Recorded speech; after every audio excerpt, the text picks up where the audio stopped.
C'est la semaine du restaurant. Donc moi, je suis chef cuisinier, donc j'ai évolué un peu dans cette sphère-là.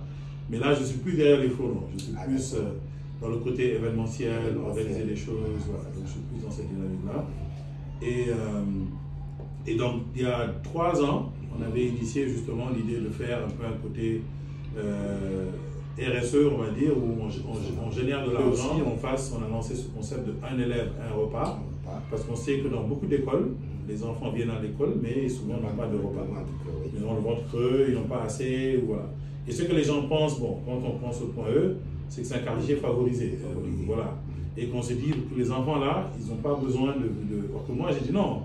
Ce que les gens ne savent pas, c'est que ces enfants là ne sont pas nécessairement du point E. Donc là, moi, dans la communauté que j'ai, bon, on a peut-être 30 000 personnes, hein, c'est très large à travers ce que nous faisons.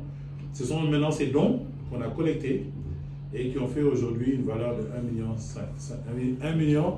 Le concept, et on n'a pas voulu, parce que j'aurais pu aussi changer d'école, aller dans une autre école, mais on s'est dit non, le besoin est toujours là, on va juste rester fidèle à l'institution.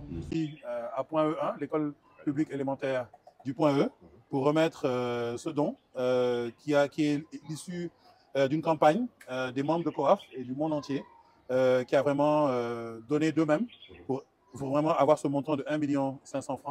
On l'a fait les années précédentes, on était à 600 000. Donc là, ça fait plaisir d'avoir atteint un nouveau niveau. Donc ceci est une collecte pour les enfants de l'école, afin qu'ils puissent avoir un repas.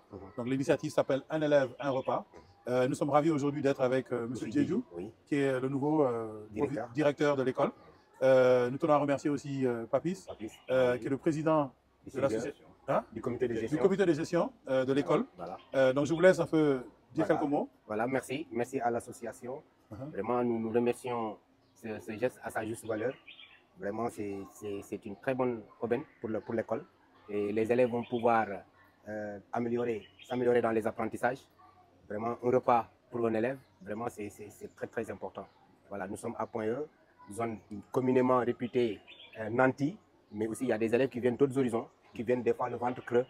Et nous aimerions que de pareilles initiatives se reproduisent. Merci. Vraiment, merci. Merci 1000 fois, merci. Merci. Voilà. Tu veux dire quelques mots? Je voudrais, à travers cette initiative, remercier déjà M. Aziz pour tout ce que vous faites pour l'école. Donc, à travers vous, remercier aussi tous les membres de COA qui ont bien voulu faire ce geste de générosité à l'endroit des élèves et aussi des parents, il faut le souligner, parce que c'est un poids aujourd'hui qui est vraiment, qui soulage en fait vraiment les parents. Donc, merci à toute la communauté COAF. Et on vous souhaite vraiment beaucoup de plaisir pour la suite. Yalla fay sen yiw, comme on dit. Amin. Donc, merci beaucoup et merci à tous. Amin. Amin. Merci. Alors, juste pour souligner le fait que beaucoup de gens pensent que le point E, c'est un quartier favorisé, Oui. Mais il y a des enfants qui viennent des autres communes, ou d'autres quartiers qui ne sont pas du point E. Grand Dakar. Grand Dakar. Donc voilà. Donc, vous voyez que ce n'est pas des enfants du point E qui sont là, qui habitent au point E nécessairement. Donc, d'où le fait d'être là. Moi, je suis un fils du point E. J'ai grandi ici. Merci. Donc, cela va de soi. Donc, encore merci à la communauté. Merci à vous. Merci. Et puis, merci aux enfants. On vous souhaite un bon appétit durant cette année. Dites merci. Et on se dit, Inch'Allah, à l'année prochaine. Merci. À l'année prochaine. Merci beaucoup. Merci. Merci.